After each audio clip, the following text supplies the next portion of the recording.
الحمد لله رب العالمين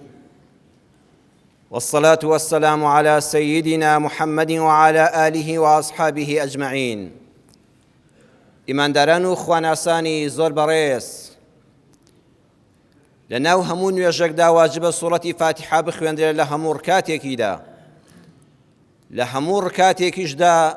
لە ناو سوورەتی فاتحادا لە خوای پەروەردگاری خۆمان دەپاڕێنەوە، دەڵێن اهدنا الصراط المستقيم،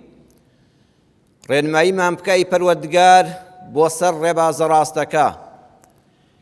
دوو هیدایەت داوا دەکەین لە خوای پەروەردگار. اهدنا إلى الصراط المستقيم،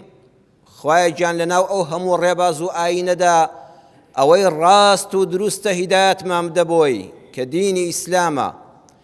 کەواتە هەر ئەوەی کە موسڵمان بووی هیدایەتی یەکەمت وەرگرت، بەڵام گرنگە ئەوەی دووەمیشیانی لەگەڵ بێ. اهدنا في الصراط المستقيم، خوایە لەناو بازنەی ئیمان و ئیسلامەتیشدا دامەزراویمان پێ ببەخشە. زۆر زەرورە ئەو هیدایەتە هەموو ڕۆژێ داوای بکەیت، هەموو نوێژێک، هەموو ڕکاتی نوێژێک داوای بکەیتەوە لە خوای پەروەردگار. ئەو ڕێبازە باشترین فەزڵ و هەدیەی خوای پەروەردگارە. ئیهدینا، خوایە ئەوە هەدیەی تۆیە، ئەو هیدایەتە ئازایەتی و چاکەی ئێمە نییە. ئەوەی ئێمە لەناو ئەو هەموو 7 ملیار خەڵکەدا ئەلحەمدولله نازنامەی موسلیم و ئیسلامەتیمان هەڵگرتۆ، فەزڵی تۆیە. خوای گەورە هیدایەتمان بدەی لە سەریشی بەردەوام بین تا بە ئیمانەوە بە خزمەتت دەگەین. ئەو ڕێبازە هی چێیە؟ صراط الذين أنعمت عليهم، ئەوانەی کە خوای پەروەردگار بەهۆی ئیمانەوە باشترین خەڵاتی پێبەخشیون. لە سوورەتی ئەنیسا ئاەتی 69دا بەدرێژی بۆمان باز دەکا ئەو کەسانە چێن کە چوارن: ومن يطع الله والرسول فأولئك مع الذين أنعم الله عليهم من النبيين والصديقين والشهداء والصالحين وحسن أولئك رفيقا. پەروەردگار دەفەرمێ هەر کەسێکی تاعی خوا و پێغەمبەر بکا صلی الله عليه وسلم، دەستوری دین و ژینی لە دوو شت وەرگرێ: قورئانەکەی خوای پەروەردگار، سنەتی صحیحی پێغەمبەر صلی الله عليه وسلم. پێویستی بە هیچ بیردۆزە و بەرنامەیەکی ئەم و ئەو فڵان فەیلسوف و فڵان بیرمەندی دنیایی نییە. هەرچی دەتەوێ بۆ دنیا و قیامەتت بە زیادەوە لە قورئانەکەی خۆتا هەیە و لەبەردەستایە. هەر کەسێک ئەمە ڕێبازی بێ، دڵنیا بێت لە بەهەشتا لەگەڵ پێغەمبەران و سدیقین و شەهیدان و ساڵحاندا خوا کۆی دەکاتەوە. دەیناوی خۆت تۆمار کە لە یەکێک لەوانەدا پلەی پێغەمبەران سەلامی خۆیان لەسەر بێ بڕایەوە، بە محەممەدی خاتەم صلی الله عليه وسلم پێغەمبەرایەتی کۆتایی پێهات. لەناو هەموو مرۆڤایەتیشدا خوای پەروەردگار خۆی دەیزانی چێ شایستەیە و الله ئەعلەم حەیث یەجعل ڕیسالەتەه، دەیزانی ئەو پێغەمبەرایەتیە شایانی چێ بۆ کەسەی بەخشیوە. بەڵام لە سیانەکەی تردا من و تۆ دەستمان واڵایە و هێشتا لە ژیاندای ناوی خۆت لە یەکێک لەوانە تۆمارکە. وتاری ڕابردوو لە خزمەت جەنابتاندا باسی ئەسسدیقینمان کرد. ئەسسدیقین یعنی ئەوانەی بەڕاستی زۆر زۆر بە توندی ئیسلامەتیەکان دان پێداهێناوە، بڕوایان بە ورد و درشتی کەلامی خوای پەروەردگار هەیە. ئەمڕۆ دەچینە خزمەت سەرقافڵەی ئەسسدیقین کە ئیمامی ئەبوو بەکری سدیقە. هەر یەکێک لە ئێمە وا نەزانێ ئەو دەرگا داخراوە و ناتوانی لە کاروانی ئەسسدیقین خۆت تۆمارکەی، بڵێ من لەکوێ و ئەوە لەکوێ. نەخێر، خوای گەورە موژدەی زۆر گەورەمان لە سوورەتی ئەلحەدید ئاەتی 19دا تێو دەفەرمێ: والذين آمنوا بالله ورسله أولئك هم الصديقون.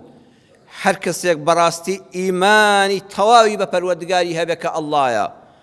ئیمانت پێ هەبێ ئەم گەردوونە دیار و نادیاری دەستی هیچ کەسێکی تێدا نییە و خوای گەورە هیچ هاوبەشێکی نییە و تەنها خۆی بە تەنیا دروستی کردووە، هەمووشی هەر دەگەڕێتەوە بۆ لای خۆی. ئیمانی تەواوت بە پەروەردگار هەبێ، هەموو ئەسبابەکان کە لە گەردوونە لە ئەرز و ئاسمانە لەلاو خەڵکا دێن و دەچن بەبێ ئیمزای ئەڵڵا هیچی نابێ. ساڵێکمان ڕۆی لە زستانێکا بووین، چ بەفر و ڕەهێڵە و بارانێکتان بینی مسڵمانان لە هەموو کەناڵەکانەوە دەمبینی و متابعەم دەکرد جاروبار، دەیگوت کەژ ئەوە وشکە ساڵی بەسەر چوو، ئەوە دنیا هەمووی بوو بە ئاو. بەداخەوە کەسێک لەو ڕاگەیاندکارانە نەیدەگوت بە فەزلی ئەڵڵا ئەگە خوا مەیلی لەسەر بێ چاو لێ لەوەتی بەهارە دڵۆ پێ نابارێ وشکە ساڵی بەڕێ دەکەی بە زستانێکی سەخت دەنازی دەیانگوت هەشتاکان هاتوۆتەوە ئەوەندە بە فروباران دەبێت لەوانەیە نیوەی هەولێر لە بەهارە ئاو بیبە ئەی کوا و هەموو نوێژە بارانە دەکەین ئینشاءڵڵا خوا دوعاکانی خەڵقوی مسلمان وەردەگرێ هەمووی ئاگادارکردنەوەی خوایە ئامنوا بالله هیچ سەبەبێک نییە لەسەر زەویدا بە بێویستی ئەڵڵا هیچی پێ بکرێ دیار دەسروشتیەکان هەرچی کە خەڵک ناوی دەنێ ئەوە ئیلا دەبێ بڵێ ئەگەر ئیزنی ئەڵڵای لەسەر بێ ئەوە ئیمانی ڕاستەقینەیە بەخوا ئیمانێک بەخوا هەرچی خوا فەرموویەتی هەر هەمووی ڕاست و دروستە و گومانمان لە هیچی نییە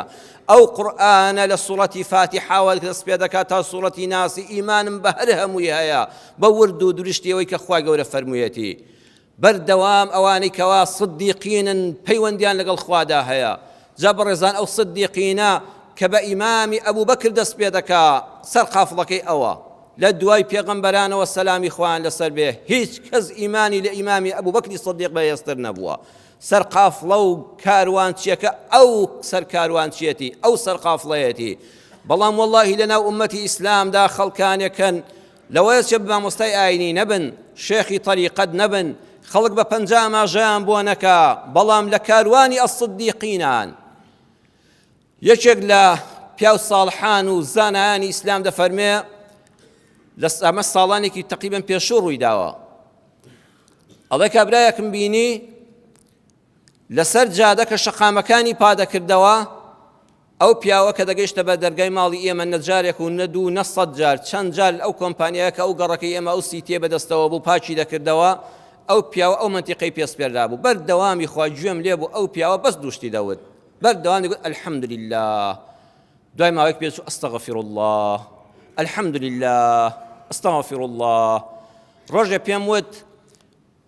یا ربی خوای گەورە لەش ساخ کە دایمە زاکری الحەمدولله سەری هەڵبڕی وتی وەڵی نەمزانی تۆ گوێ لێینا نەمدەوت وتم وەڵڵاهی من متابعەی تۆ دەکەم لەو دیو دەرگاکەوە تۆ ئەو شەقامە پاڵەکەیەوە چەند ساڵە ئەمە ئەم زیکرە دەڵێ بۆ ئەرەو دوانە شتیکەش هەیە ئەڵە سەرێکی هەڵبڕی وتی بە نەخوێندەوارم تێمەگە بڕوا بکە حافظی هەموو قورئانم لەبەرە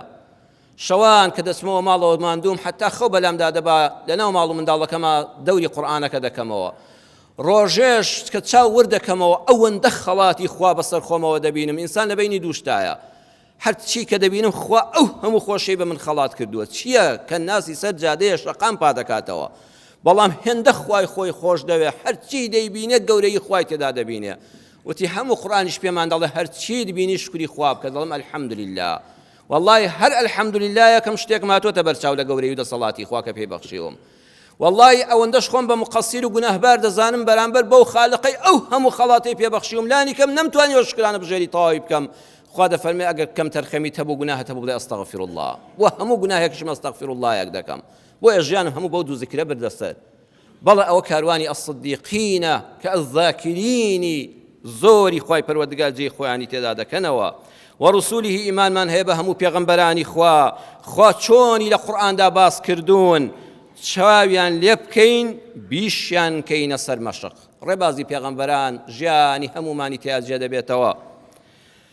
سەرکردەیەم قافڵەیە ئیمامی ئەبوبەکری سدیق چەند سیفاتی تێدا بوون دەچینە خزمەتیان با من و تۆ چاوی لێ بکەین و بۆ ئەوەی لە ڕیزی ئەسدیقینە ناوی خۆمان تۆمارکەین یەکەمیان یەکەم کەس بوو لە پیاوانی ئازاد کە ئیمانی هێنا دایمە دەست پێشکەر بە بۆ ئیمان و بۆ خواناسی مەڵێ بزانم داخۆ خەڵک دەیکا و عیبادەتەیان نا مادام دەزانی خوا ئەمری پێکردو خێرا پەلاماری دە و تۆ یەکەم کەس بە دووەمیان لە کاتی ئیسرا و میعراجە کاتێک کە خەڵکانی دڵنەخۆش چوونە لای پیان دوو وەرە ئەی ئەبوو بەکر شتێکت پێ بڵێن تا ئێستا بڕات بە محەممەد کردبێت لەمەودا تازە بڕات پێی نامێنێ ئەڵێ لە یەک شەوە لە ماوەی چەند خولەکێک و ناگاتە خولەک و دەقا لە مەککەوە چوومە قودس چوومە فەلەستین لەوێوە چوومە هەموو ئاسمانەکان و هەموو پێغەمبەران بینیوە هاتووشمەوە ناو جێگاکەم هێشتا جێگاکەم گەرم بۆ وەڵقەی دەرگاکە دەلەرایەوە تو خوا هیچ کەس هەیە عەقڵی ئەمە قبوڵکە تۆ ئەو زمانە نەفڕۆکە هەبوو هەر فڕۆکەشت هەبێت بە ماوەی دەقەیەک بگەیتە لە مەکەوە بۆ قودس و پسی ئاسمان و بێیتەوە و پسی حزوری خوای پەروەردگار و هەموو پێغەمبەران قسەشیان لەگەڵ بکەی ئیمامی ئەبوبەکر فەرمووی دڵنیان کە محەممەد صلی الله عليه وسلم پێغەمبەری خوا ئەمەیوت بەگوێی خۆتان گوێتان لێ بووتیان ئەرە وەڵڵا وەرە حەز دەکەی بڕۆ لێی بپرسە فەرمووی ناوەڵڵا پرسینی ناوێ ئین کانە قال فقد صدق گرنگ ئەوەیە ڕەسوول الله فەرموو بێتی بەلای منەوە گرنگ نییە چی فەرمووە گرنگ ئەوەیە فەرموو بێتی هەر بەس بۆم یەقین ببێکەوە فەرموویەتی سەدەق ڕاست دەکا تەواو واللهی ئەم ڕۆژتووە کە دەتەوێت ئیمانەکەت سەلامە دوێ پلەی صدیقین وەرگرە بە دوێ ئەوەدا مەگەڕێ مادام حەدیثی صحیحی پێغەمبەرە صلی الله عليه وسلم هەزار بەرنامەم گوێ لێ بە بای دێ بە بنان گوێمدا علم نەی سەلماندۆ فڵان کەس وا دڵۆ فڵان بیردۆزە مهم ئەوەیە محەممەدی پێغەمبەری خوا صلی الله عليه وسلم فەرموویەتی ئەگەر ئەو فەرمووی فەقەت سەدەق تەواوە یەکسەر ناوت دەچێتە کاروانی ئەصدیقینەوە بەو ئیمانە بەهێزت وەکو ئەبوو بەکر بە سامیان دڵی هێندە پاک بوو لە هەموو قسەیەکی ئەو سەروەرە تێدەگەیشت کە سەحابەی تر ئاوا لێی تێ نەدەگەیشتن أبي سعيد خدري دفرمي خطب رسول الله صلى الله عليه وسلم للناس وقال إن الله خير عبدا بين الدنيا وبين ما عنده فاختار ذلك العبد ما عند الله پیغمبر إخوة صلى الله عليه وسلم متارب وخلقي دخوان دوا فرمي خلقينا يشق لبندكاني خواي پروردگار خواي قوري اختياري دايا لبيني أوي لدنيا دا بمينيتوا يان بقرتوا حزوري پروردگاري أو بنديش دنیای هەڵ نەبژاردومانەوە لە دنیا چوونەوە بارەگای پەروەردگاری هەڵبژارد ئێستا سەحابە هیچ سەریان نەسوڵما هەر کەسێک من و تۆش بڵێ خوا فەرمێ دێیتەوە بۆ لای منت پێخۆشەیان لە دنیا دەڵێی خوا لای تۆم پێخۆشترە بەڵام فەبەکە ئەبوو بەکر ئەبی سەعیدی خودری دەفەرمێ ئیمامی ئەبوو بەکر دەستی کرد بە گریان بە گریانێکی زۆر بەکوڵ وەکو خۆشەویستێک لەبەر دەستا مردبێ ئاوا دەگریا فعجبنا لبكائه سەرمان سوڵما باش ئەبوو بەکر بۆ وا دەگریا باشە خۆ پێغەمبەر صلی الله عليه وسلم بەسەر هاتێکی سەرنجڕاکێشی نەگێڕایەوە ئەم دوو کەلیمەیە بوو ئەو عەبدەی اختیاری دراوەتێ لە بینی لای خوا وەمانەوە لە دنیادا لای خوای هەڵبژارد ئیتر چی بوو ئەمە دەفەرمێت دواتر ئیمامی ئەبوو بەکر فەرمووی تێی نەگەیشتن ئەوە بۆنی وەفاتی پێغەمبەری خوا لێدێ صلی الله عليه وسلم ئەو عەبدە پێغەمبەر بۆ خۆیەتی بەڵام پێغەمبەر نەویست ڕاستەوە خۆ پێمان بڵێ ئەوە خۆیەتی بۆیە یەکسەر مردنی پێغەمبەر ماتە بەرچاو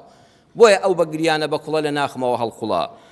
ابن حجر عسقلاني رحمة إخواني بلا فتح الباري لمجلد حول بريشان زداد فرمي كان أبا بكر فهم الرمز الذي أشار به النبي صلى الله عليه وسلم أنه أراد نفسه إمامي أبو بكر تاك الصحابة بو لو رمز قيشت كلنا فرمودا كداهبو كما بستي خويتي دقريته ولا يخوى الدنيا بتجد يالو لنا وصحابة ذروات الدروا ويهموا أو كساني كوا خوي قرد الغناكي كي داوني لحديثي في غنبة صلى الله عليه وسلم باش تيدقن جا هەیە بە سەدان حەدیثی لەبەرە سبحان الله ناگاتان پلەیە هەیە 10 حەدیث دەزانێ لەسەر یەک حەدیث دەتوانێت 10 ساعت قسەت بۆ بکات لەسەر حەدیث دەوەستێ لەسەر وشە بە وشەی ئەوە بەهرەیەکە ئەوە ڕەمزێکە هەر کەسێک خۆی گەورە ئەمەی داتێ نیشانەی ئەوەیە صدیقینی بەرکەوتووە ئەوە دڵڕووناکیەکە خوا دەیدا بە کۆمەڵێک لە بەندەکانی وەکو لە پێشینا داوێتی بە ئیبن حەجەری عەسقەلانی کە شەرحی صحیحی بوخاری کردووە جوانترین شەرح وەکو داوێتی بە ئیمامی نەوەوی ڕەحمەتی خوا لێ بێ کە جوانترین شەرحی لەسەر صحیحی مسلم کردووە وبس صدان زانايت لي شيء ناوي ناوتري ولم سرد مدى بيايش وكو محمد صالح العثيمين كشرح رياض الصالحين كدوت شون حقي شرحي او فرموداني داولي حالي بو سودي لي دبيني او نشاني اويا حتى زياتر دڵت بە پێغەمبەری خوا و پەیوەست بێ زیاتر لە فەرمودەکانی باشتر تێدەگەی نەک بە دەق بیانکەی بە کوردی یان مانایان بکەی کە وەفاتیشی کرد سەحابە هەموو شڵەژا بوون سەرچەفەکەی سەری لادا کە داپۆشرا بوو لە ژوورەکەی خات و عایشەدا بوخاری دەفەرمێت لە بوخاری داهاتووە فەقەبەلەه وەبەکا ماچی کرد و گریا طەبەرانی لە جابرەوە دەفەرمێت نێوچاوانی پێغەمبەری خوای ماچ کرد ابن أبي شيبة لابن عمر وهناية دفرمي إمامي أبو بكر كبي غنبري ماسكر فرمي بأبي وأمي تبت حيا وميتا بخوم دايك باوك ما وبقربان بين أي بيغمبري خواه صلى الله عليه وسلم بزندوي وبمردوي تنبونت خوشة وتند باكي إنسان أنا كعتر بخوي دكا بزندوي بوني خوشة بلام تو بمردويش هربونت خوشة أي بيغمبري خواه صلى الله عليه وسلم ئەگەر دەتەوێت بگەیتە ئیمامی ئەبوو بەکر لەناو هەموو سەحابەدا چۆن ماچی پێغەمبەری کرد صلی الله عليه وسلم وەرە ڕۆژانە لەسەر خۆتی واجب کە چەند سڵاوە لەسەر پێغەمبەر لێ بدا سەلامی بۆ بنێرە وەڵڵی پێغەمبەری خوا جوابت دەداتەوە کۆمەڵەت کاتی تایبەت هەیە کە سڵاوەت دەنێری پێغەمبەری خوا خۆی بە گوێی خۆی گوێی لێیەتی وەرە لە ڕێبازی سدیقا خۆت تۆمارکە وەکو ئەبوو بەکر بە لە مزگەوتی ڕێگەی بەهەشتەوە ئەی پێغەمبەری خوا پێت دەڵێن ئەسسەلام عەلەیکە یا ڕەسوول الله سڵاوی ئەم هەموو ئیماندارانەی ئومەتی ئیسلامن لەگەلی کووردا لێبێ ئەی پێغەمبەری خوا صلی الله عليه وسلم هەرچەند ڕووی ئەوەمان نییە، من وەکو خۆم هێشتا ڕووی ئەوەم نییە بێمە مەدینە لە نزیکەوە یەکجار سڵاو لێ بکەم، چونکە شتێکم بۆ دینەکەی تۆ پێ نییە کردبێتم. ئینسان کە چوو بۆ عومرە، چوو بۆ مەدینە، ئەبێ دەستی پڕ بێ دیاریەکی پێ بێ بڵێ ئەی پێغەمبەری خوا صلی الله علیه وسلم بۆ دینەکەی تۆ شتێکم کردووە، ئەمجا ڕوود بێ سڵاوی لێ بکەی. بۆیە ئیمامی ئەبوبەکر لەناو سەحابەدا ڕووی هات بە مردوویش ماچی بکا بڵێ بە قوربانت بم، بە مردووی و بە زیندووی هەر بۆنت خۆشە. بەڵام ئێمە هەموو ڕۆژێ وەکو ئیمامی ئەبوبەکر کە قورئانەکە دەکەینەوە دەیخوێنینەوە بۆنی تۆی لێدە ئەی پێغەمبەری خوا صلی الله علیه وسلم، چونکە باسی ژیانی تۆیە کە صحیحی بخاری دەکەمەوە هەمیشە بۆنی پێغەمبەری خوا لێدێ صلی الله علیه وسلم، و ئەزانی ئەوە پێغەمبەرە و بۆنەکەی دێ بەسەر تا کە دەمی مبارەکی ئەو فەرمودانەی فەرمووە. ئەبێ ئاوا لەگەڵ یا تێکەڵاوبی، نابێ کتێبی حەدیث وەکو کتێبی تر بێ.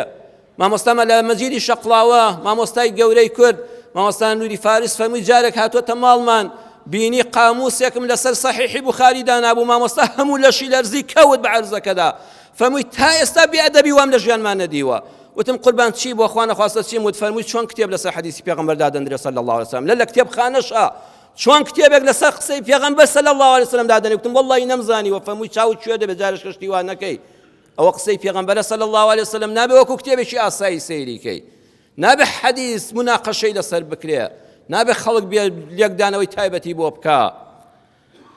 چوارەمیان ڕێبازی ئەسسیدیقینی دیاری کرد ئیمامی ئەبوبەکر ئەو کاتەی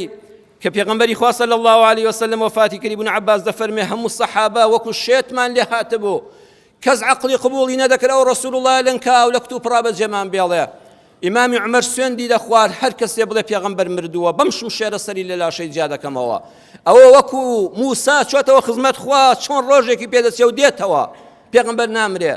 ئیمامی ئەبوبەکر هات فەرمووی خەڵکی نەبێ دەنگ بن. عومەر دانیشە، ئیمامی عومەردا نەدەنیشت.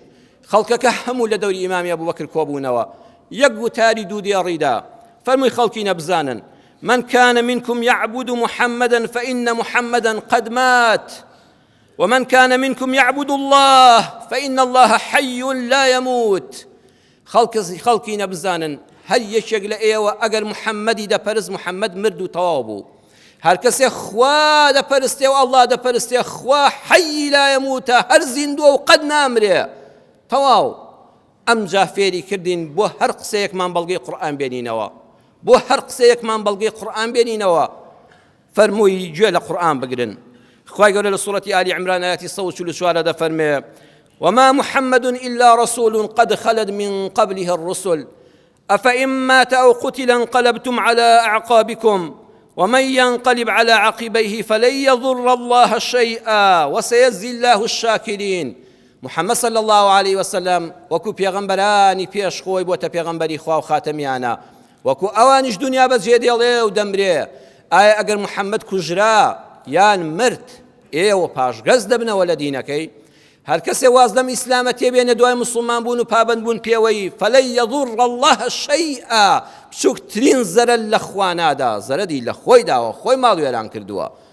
بەڵام هەر کەسێکی لەسەر ڕێبازەکەی محەممەد صلی الله علیه وسلم دوای مردنیشی بەردەوام بێت تا دەگاتەوە پێی لەسەر حەوزی کەوسەر و شەفاعەتی قیامەت، ئەوە خوای گەورە دەستخۆشی لێ دەکا و سوپاسی دەکا. بەڵێ ئەم ئاەتەی خوێندەوە بە هەموو ئومەتی ود هەر کەسێ دەیەوێت لە ڕیزی ئەسسیدیقین بێ ئەوەیە ئێمە ئەڵڵا دەپەرستین نەک شەخص، ئێمە لە دەوری مەبدە کۆبووینەوە کە قورئانە نەک کەس. ئەگە پێغەمبەری خوا صلی الله علیه وسلم ئەو کەسە نازدارەیە، ئێمە ئەومان نەدەپەرست، ئەو خوای پێناساندین، خواش حەیی لا یەموتە. ئێمە لە دەوری شەخص کۆبوو نەبووینەوە. وەڵی ئیوا هێوازی لە نوێشکردنی مزگەوت هێناوە، وەڵام مامۆستا قسەیەکی کردو ڕەم بێ مەبەستی من بوو بێ، وەڵام مام حاجی فڵان کەس لە سەفەکەیە تۆزە هاتە پێشەوە، وەڵا واز لە مزگەوت دێنم. تۆ دەبێ خوا بپەرستی. ئەسسیدیقین چاویان کەس نابینێ بەس خوا. ئێمە خوا دەپەرستین نەک شەخص. ئێمە لە دەوری مەبدەی فڵان کەس کۆ نەبووینەوە کە مرد ئەویش تەواو بوو بێ. ئێمە قورئانەکە مەبدەئمانە، کەسێک کۆی نەکردوینەوە، لە دەوری قورئان و کەلامی خوا کۆبووینەوە. هەر کەسێ ئاوا باوەش بەم قورئانەدا کە ئەوە سەرفرازە. پێنجەم ئیمامی ئەبوبەکر زۆر بەڕەحم بوو بۆ ئومەت. أرحم أمتي بأمتي أبو بكر لصحيح جامعي صغير إمام سويتي دا فرمودك هاتوا برحم ترين كز لە ئوممەتما بۆ ئوممەتم ئیمامی ئەبوو بەکرە هەر کەسێ زۆر بەڕەحم بێ بەڕاستی ئەو کەسە خوای پەروەردگار لە ڕیزی ئەسسیدیقانە تۆماری دەکا ڕەحمت لە دڵا بێ بەزەیت هەبێ سۆزت هەبێ دڵ ڕق مەبە ئیمامی ئەبوو بەکر دڵ نەرمترین و بەڕەحمترین کەس بوو شەشەمیان ئیمامی ئەبوو بەکر لەبەر هەژاری و بێکەسی موسڵمان نەبوو بوو بەبعەکسەوە ئیمامی ئەبوو بەکر کاتێ موسڵمان بوو گەورەترین بازرگانی مەککە بوو یەکێ بوو لە پیاوە ناودارەکان بۆیە ئێوە کەسانی کە خوا پێداون ئێوە کەسانی ماڵتان هەیە وەکو ئەبوو بەکر بۆ ئیسلام سەرفیکەن بۆ ئەوەی بچنە ڕیزی ئەسسیدیقینەوە ئێوە کەسانی خاوەن پێگەن وەکو جەنابتان پێگەیەکی کۆمەڵایەتی دیواخانێکتان هەیە ئیسلامەتی لە ئێوە جوانە ئیمامی ئەبوو بەکر یەکێک بوو لەو پیاوانەی بە 50 ئاماژەی پێدەکرا لە مەککە لە دەوروبەریدا لە ناو عەرەبدا بۆیە کە ئیسلام بوو نە لەبەر بێکەسیەوە بوو نە لەبەر هەژاری بوو بە ئەو پەڕی دەوڵەمەندیەوە باوەشی بە ئیسلامدا کرد بە ئەو پەڕی بەهێزیەوە باوەشی بە ئیسلامدا کرد هەمووشی بە قوربانی ئیسلام کرد هەر پارەی دێنا و دەیخستە خزمەت پێغەمبەر صلی الله علیه وسلم چونکە ئەو قورئانی خوێن بۆەوە تێگەیشت بوو لە قورئانە ئەم پارەیە بە بەخشینەکەی ڕێبازی ئیسلام کەم ناکە سبحان الله کە وەفاتیشی کرد یەکێک بوو لە گەورە بازرگانەکان ماڵی ڕۆژ بە ڕۆژ زیادی دەکرد چونکە بڕوای بە ئاەتەکەی قورئان بوو خوا فەرموویەتی وما أنفقتم من شيء فهو يخلفه وهو خير الرازقين هەر شتێک لە پێناوی ئەو ئەڵڵایەدا بیبەخشی بەس نیەتت خالیس بۆ خوا بێ هەر چەند بچووکیش بێ من شەیئین با زۆریش بچووک بێ فهو خوا خۆی یخلیفه پڕی دەکاتەوە خوا بە کەسی نەسپاردووە فهو خوا بۆ خۆی بە گەورەی خۆی بە دەستی خۆی بۆت پڕ دەکاتەوە وهو خير الرازقين ئەو باشترینی ڕۆزی دەرانە جار هەیە پارە دەبەخشی خوای گەورە ڕێک پارەکەت پێ دەبەخشێتەوە بە چەند قاتەوە بە چاوی خۆت دەیبینی جار هەیە لە جیاتی پارە شتێکی ترت دەداتێ جار هەیە ئەو پارەی تۆ بەخشیوتە خوای گەورە لە زانستی بێسنووریە نەخۆشیەکت لە پێشە وەڵڵی هەموو سەروەتێکەتی لەسەر دادەنەی بیگری خوای گەورە بەهۆی ئەو بەخشینەوە لەو نەخۆشیە دەتپارێزێ کە بەقەدەر هەزارەها پارەکانی خۆتە بەجەستەی ساغ و دڵی خۆشەوە دەتێڵێتەوە منداڵت ساڵح دەکا خێزانت ساڵحە دەکا لە ناو خەڵکا بە قەدر و قیمەتت دەکا ئیمامی ئەبوو بەکر ئەم ئاەتەی کە دەخوێندەوە فەهوە یخلیفه تخوا دەوڵەمەندێک بڵێ کاکە 10,000 بدە بە فڵان کەس خەمن نەبێ دوای بۆ خۆم دەدەمەوە کوڕڵێ هەر پێم عیبە بۆ خۆت بمدەیتەوە جاتەواو خۆی قسەی کرد جا کەسێک هەر هیچی لەبەردەستانیە خالقی ئەرز و ئاسمان دەفەرمێ فەهوە یخلیفه خوا بۆ خۆی پڕی دەکاتەوە یەقینت هەبێ ئیمامی ئەبوو بەکر سدیق بوو گومانی نەبوو مامەڵەی لەگەڵ خوا نەدەکرد بزانم خوایە وایە یان نا یەکسەر دەیهێنایە خزمەت پێغەمبەری خوا صلی الله علیه وسلم ئەی پێغەمبەری خوا هەموو ماڵەکەم لە خزمەتتایە خوا هەر بەسەریا دەڕژان کە وەفاتیشی کرد عەرزم کردن یەکێک بوو لە بازرگانە هەرە گەورەکانی شاری مەککە و مەدینە و دەوروبەری ببەخشن مانجی ڕەمەزانە بچنە ڕێبازی ئەسسیدیقینەوە بە ئیزنی خوای پەروەردگار کۆتایی وتارەکەم بە بەسەرهاتێکی ڕاستەقینە دێنم کە خاوەنی ئەو بەسەرهاتەی ئێستا لە ژیاندایە ئەمانەی بۆتان باس دەکەم ڕووداوی ناو کتێبەکانی مێژوونین ئەمە ڕووداوێکی ڕاستەقینەیە دکتۆر حەسان شەمسی پاشا لە کتێبی هەرە تازەیدا جەبر الخەواتیر کتێبێکی زۆر نایابە هێشتا نەکراوە بە کوردی لە لاپەڕەی 133دا ئەو کەسە خۆی دەناسێ خۆی خەڵکی سووریایە و ئەمەش لە سووریا لە دیمەشق و حەلەبا ڕوویداوە ئەفەرمێ خاوەنی معمەلێکی خەیاطە دوورینی جلوبەرگ کارگەیەکی گەورەی دوورینی جلوبەرگی هەبوو کابرایەک بۆ دکتۆر محەممەد خێر و شەعالی گێڕاوەتەوە دکتۆر محەممەد خێر شەعالی یەکێکە لە نووسەرە بەناوبانگە ئیسلامیەکان کە دەیان و سەدا نووسینی هەیە ئەو پیاوە ئەڵێ ڕۆژێک لە نووسینگەی تایبەتی خۆم لە وەفیسی تایبەتی خۆم لە معمەلی خەیاطەکەم دانیشت بووم ئافرەتێکی عەبا بەسەر لەگەڵ 3 منداڵی ساوە ئەم لاولایان لێگرت بوو هاتوو وەمزانی داوای یارمەتی و کۆمەک دەکا وەکو عادەتێک ئافرەتانە کە پێیانەوە دیارە مێردیان نییە ڕەشپۆشن منداڵی ساوای هەتیویان لەگەڵایە و بێنازیان لەگەڵایە ویستم دەست بکەم بە داخیلەکەمە و شتێکی بخەمە بەردەست بەڵام ئەو سڵاوێکی زۆر جوانی کرد ئافرەتێکی بەتەقیە و بە شەرم و حەیا نیشانەی ئافرەتێکی ئیماندار و خواناس وتی برای شیرینم ئەگە گوێم لێ بگری 2-3 کەلیمەم هەیە لە خزمەتە وتم فەرموو دادەیگیان خوشکەکەم وتی مامۆستای بەڕێز بیستمە تۆ معمەلی خەیاطەت هەیە و ئەلحەمدوللا خوا بەرەکەتت بۆ پێ بخا معمەلێکی باش هەیە بۆ دوورینی جلوبەرگ بڵێ وتم هەمووی فەزلی خوایە بەڵێ هەمە وتی وەڵڵی من مێردەکەم وەفاتی کردووە 3 منداڵی ساوام هەیە کوڕە گەورەکەم ناوی جەمیلە پێم دەڵێن ئوم جەمیل دایکی جەمیل من ناوم دایکی جەمیلە ئەو 3 منداڵم هەیە دەمەوێت بە نانی حەڵاڵ بە خێویان کەم ناشمەوێت دەست لە کەسپان کەمەوە دەمەوێت فەزلی خوامان بەسەر خۆم و منداڵەکانمەوە هەبێ ئەوەی شکی دەبم مەچینەیەکی خەیاتیمان هەیە کاتی خۆی پیاوەکەم چەند ساڵێک لەمەوە بەر پێش وەفات کا کڕی بووی جلو بەرجی منداڵەکانی پێدەدووری خی خۆمانی پێدەدووری بەخوا من ئێستاش فێر نەبووم میشی پێ بکەم ئەو مەچینانی کە بە قاج ئاوا دەجوڵاندن ئەگە بۆت بێنم تۆ لەم مەعمەلەدا لێم وەرگری و کرێیەکی مانگانم دەیتێ گەلێک مەمنون دەبم بەڵکو هەم تۆش ئیستیفادە لە مەچینەکە بکەی بە فیڕۆنەچێ نەیفرۆشم پارەکەی بە چەند هەفتەیەک نەخورێ هەمیش من مانگانەیەکی لێ وەرگرم و منداڵەکانم بەسەر بەرزی بژێنم ئەوە ئەوەندە بە ئەدەب و جوانەوە قسەی کرد وتم بەسەر چاودا دەیگیان مانگی چەند باشە وتم خانووی خۆتان وتی لە فەزلی خوا بەزیابێ هۆدە و هەیوانێکمان هەیە الحەمدوللا کرێچینین منداڵەکانیشی زۆر بچووک بوون تازە دەچنە مەکتەب بیرم کردەوە 3000 ئەو کاتە پارەی بۆ دانیم وەکو ملیۆنە دیناری خۆمان بیرم کردەوە خێزانێک بە ملیۆنە دینار بە مرتاحی دەژیا وتم دادەگیان زۆر باشە مەچینەکەت بێنە من هەموو مانگێ ملیۆنێکت کرێ دەدەمێ خۆڕازی وتی هەر یا ڕەبی خوا 1000 جار پاداش دەداتەوە چوم 2 حەماڵم نردوو مەچینەیان هێنا کرێکار کە چیان پێکەوە وتیان بابەوە ئاسنەکۆنە فڕێنە دەنەوە ئەوە دەمەیە کە باوی ئەو مەچینانە نەماوە ئەم مەچینانەی ئێمە هەمانن هەمووی ئۆتۆماتیکە هەمووی کارەباییە ئەمە هەر بۆ ماڵێکی زۆر فەقیر ئەگەر بیجامی مناڵێکی پێ بدوورێ وتم نانەداینن تو خوا کەس قسە نەکە ئیشی ئێوە نیە ئێوە کارکەرن موچە وەرگرن ئەم مەعمەلە خوا بە هەدیە داوێتی بە خۆم و خۆم سەرپەرشتی دەکەم مەچینەمان لە سوچێکەوە دانا مانجی یەکەم ڕۆی و ملیۆن دینارەکەی خۆیمدایە 3000ەکەی ئەو کاتەمدایە ئەڵێ وەڵڵاهی هەستم بە بەرەکەتی خوا دەکرد هەستم دەکرد خوای گەورە بە ئاشکرا بەرەکەتمان بەسەرا دەڕێژێ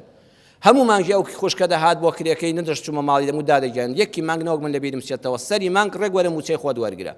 هەموو جار دەیگوت خوا بەرەکەتت بۆ تێبخادەم وەڵڵاهی مەمنونی بەس خوا بە ئەوە بەرهەمی مەچینەکەی خۆتە هەر وەیە زانی ڕێک مەچینەکە زۆر ئافرەتێکی فەقیر حاڵ و داماوە بوو زۆر کەم دنیای بینی بوو وەیە زانی ئەوە ڕێک وایە بەڵام خۆ ئێمە ئیسفادە یەک دەرزیشمان لەو مەچینە نەکرد لە سوچەکە دام نابوو دامان پۆشی بوو 10 ساڵ تێپەڕی ئەو مەچینە هەر لەوێ بوو مەعمەلم گەورە کرد چوینە کارگەیەکی تر شتەکانمان گواستەوە کرێکارەکان وتیان مامۆستا ئەو مەچینەیە فڕێدەین وتم نابرا ئەوە مەچینەیە بەرەکەتی ئەم مەعمەلەیە بیبەن و لە شوێنێکی تایبەت تا دایپۆشتنەوە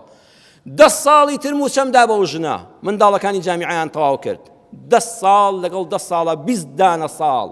20 دانە ساڵ هەموو مانگێ ملیۆنێکمدا بەو ژنە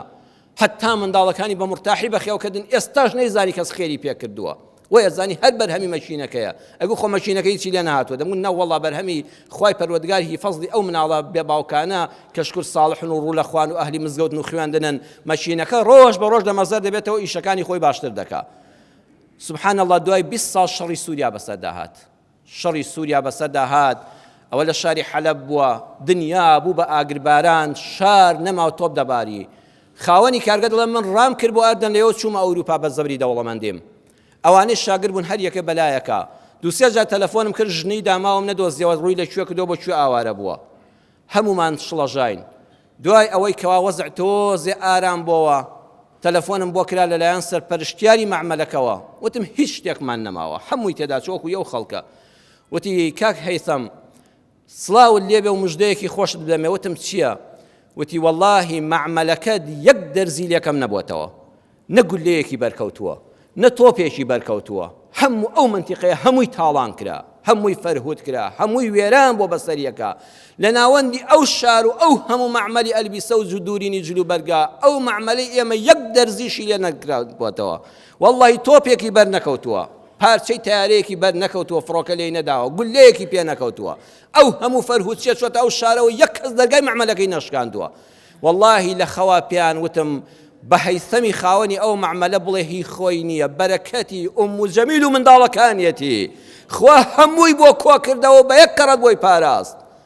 خوا بۆت دەپارێزی ئەزیزم حەدەس و حیمایەکانی دێنە دەور و بەرد هاتمەوە لە ئەوروپا و کە دەرگاکەم کردەوە سوزدەی شکرم بۆ خوا برد چوم مەچینەکەم ماچ کرد وتم وەڵڵاهی ڕاستە مەچینەی ئوم جەمیل و منداڵەکانی بوو بەرەکەتی ئەو مەعمەلە و هیچ سەرمایەکم لەدەست نەدا هیچ کەسێکم نەکوژرا خۆم هیچم لێ نەهات و لەم وڵاتە ئاگربارانەدا بە سەلامەتی گەڕاینەوە ئاوا بە لەگەڵ خوای پەروەردگارتدا لەسەر ڕێبازی ئەبوبەکری سدیق بین بەویستی خوای گەورە بۆ ئەوەی لەگەڵ سدیقان بین یا ڕەبی خوا لەگەڵ سدیقانە کۆمان کەیتەوە پەروەردگارە لە خزمەت پێغەمبەرانە لە خزمەت خاتەمی ئەنبیا و مرسەلین محەممەدی ئەمین صلی الله عليه وسلم لە خزمەت ئیمامی ئەبوو بەکر و هەموو سەحابەدا خوا لە بەهەشتا کۆمان کەیتەوە لە دەمی پیرۆزی ئیمامی ئەبوو بەکرەوە جارشکان بەسەرهاتانە ببیستینەوە. یا الله یا شافی ئەوەی نەخۆشە شیفای بدەی خوای ئەوەی نەخۆشە شیفای بەخێری بۆ بنێری یا ڕبی ئەوەی دڵ بەخەمە دڵخۆشی کەی ئەوەی دڵسۆزی ئەم ئیسلام و خواناسیەیە خوا دەست بە باڵیەوە بگری یا ڕبی خوای ئەوەی لە پێناوی تۆدا دەبەخشێ فەهوە یوخلیفه خوا بۆی پڕکەیتەوە بە هەزاران ئەوەندە ئەوەی دەستکرد و هەژارە خوا تۆ دەرگای ڕزق و ڕۆزی لێ بکەیتەوە ڕەحم بە حاڵی هەموو لایەکمان بکەی. آمین آمین والحمد لله رب العالمين.